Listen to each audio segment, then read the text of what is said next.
Hello, I'm Dr. Thompson, Akwo, Ntuba, certified expert in global health, USA. Today, President Joe Biden of the United States is joining his British counterpart, Boris Johnson, Angela Merkel of Germany, Emmanuel Macron of France, and the Italians and Germans, Japanese government, the Canadian government, to talk global health and development, the global challenges posed by the emerging superpower, the nation of China, and other things, in their G7 summit virtual meeting today.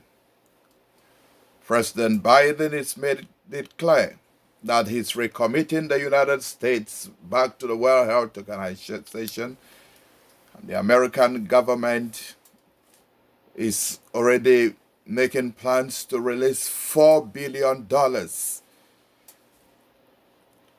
in the Gavi work, the General Alliance for Vaccines and Immunization work, to make sure that COVID-19 vaccines are accessible, they are available, are equitable in all parts of the world, be they small countries, small populations, wherever they are found. So the G7 meeting today will address COVID-19. Boris Johnson is interested in discussing the COVID vaccine equity and trying to talk to his counterparts to donate, to contribute excess COVID vaccines they have in their countries. Many of the G7 or the highly industrialized nations have already purchased, or they already have purchasing contracts with Pfizer, Moderna, and some of the other companies that are involved in the production and the release of COVID-19 vaccines. It must be noted that this meeting is a global health diplomacy meeting of its own. It's also a health and development meeting. During this meeting, they will get to appreciate the interconnectedness of health and development issues. We are seeing for the first time how one health epidemic has shut down or has contributed in the shutdown of the economies of the world, especially the advanced countries that were majorly affected, especially the United States, the lockdowns, the loss of productivity, the stay-at-home order, the loss of small businesses, with economic stimuli which have been pushed into these economies in order to help, especially the United States, with the supposed Biden $1.9 trillion third stimulus for the nation of the United States. There are many who are asking the question, why G7? When did economic and development meetings turn to health, turn to COVID? Now remember that when we had the major Ebola crisis in the West African countries, America was involved in the administration of President Obama. And besides the bioscience and public health and infectious disease meetings that we had around the country, we also had some meetings at the World Bank to discuss economic reconstruction issues related to those West African countries.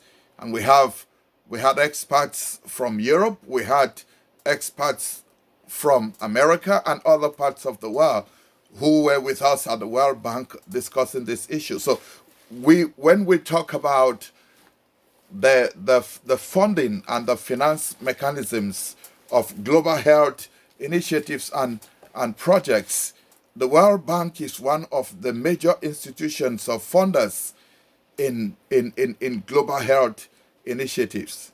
So President Biden will be discussed the American contribution of $4 billion, as it is said, to Gavi and the COVAX initiative, and how that is supposed to help the World Global Health Agency of the United Nations make sure that vaccines are available, especially to healthcare workers in underdeveloped countries. Besides the World Bank, we have private philanthropic diplomacy, because global health diplomacy itself is an interface where there is a come together, coming to the table of foreign policy, politics, governance, law, human rights, international trade, and investment, and health commodities. And so some of the discussions are already taking place at the level of the World Trade Organization, with the first ever African and first woman to be appointed the Director General in the person of Dr. Ngozi Iweala, former finance minister of the nation of Nigeria in Africa, and also former vice president of the World Bank. And so we see that global health diplomacy is taking place, and it's going to take place today in the G7 meeting. Boris Johnson wants G7 members to be in the forefront of advocating that more vaccines are produced in the next 100 days. France has actually given or contributed a lot of its COVID vaccine to Africa.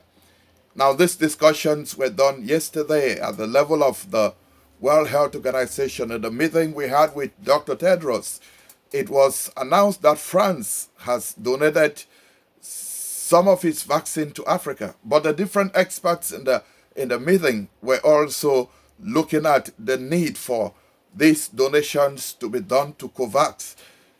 And Dr. Tedros, the Director General of the World Health Organization, said there was no problem with France getting its donation to Africa through COVAX.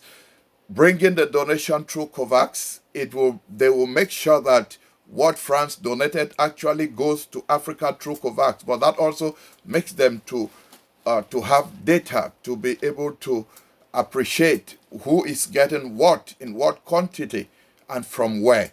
So the conclusion in that area of donation from France was very clear, that what has been donated is going to go to Africa, even though it may pass through COVAX, and there is no double standard, there is no problem. We have been reliably informed that there are other countries that will be talked into contributing more. Japan is from Asia. We have Canada. We have Angela Merkel's Germany. We have Emmanuel Macron's France. We have Britain and the other in Europe. So we have four European countries, one in Asia, that's Japan, two in the North America. I did not say Americas, because North America is Mexico, the United States, and Canada. And in the North American region, there is the United States of America, and there is Canada, that are part of the G7. And these are very industrialized or highly industrialized nations. They have a lot to contribute to the global economy. And we know that it used to be G8 when Russia was part of it, but Russia was actually sent away and it moved from G8 to G7. Even though President Donald Trump wanted it to be expanded, wanted Russia to come back, wanted India to be admitted, and other countries like South Korea. But the same former President Trump had actually said that it's a useless come together of nations that have outlived, maybe their usefulness. So there have been this confusion in multilateral work around the world, especially in the middle of former President Trump's administration. President Biden has come to recommit America to these discussions, and the contributions of the United States are highly anticipated.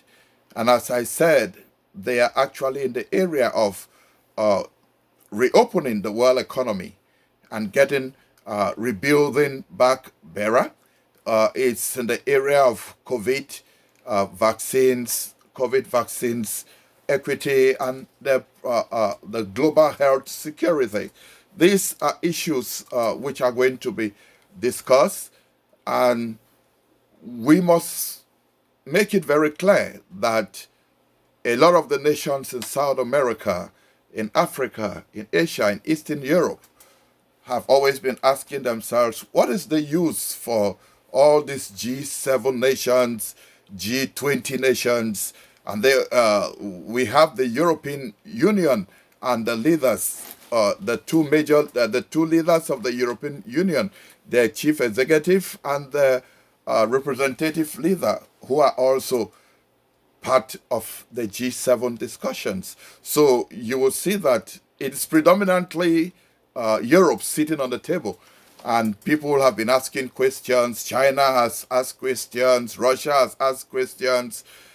That notwithstanding, most of the things which will be discussed today, as I said, are global health diplomacy issues which are related to international trade.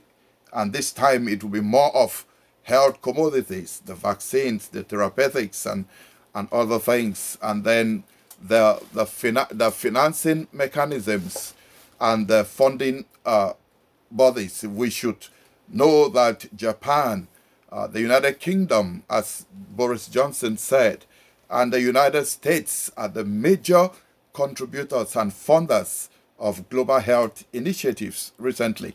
And let me underscore the importance of what is being done today at the level of the G7, because if we don't have the G7 members rise up and challenge themselves to be able to release the vaccines that they are holding, so that there be vaccines equity around the world and overcome what we call COVID vaccine or vaccine nationalism, then there will be the situation where certain nations that are looking up to the WHO through the Gavi or the General Alliance on Vaccines and Immunity will be actually looking by the margins, while the so-called, in quote, rich countries are they are actually vaccinating their healthcare workers, their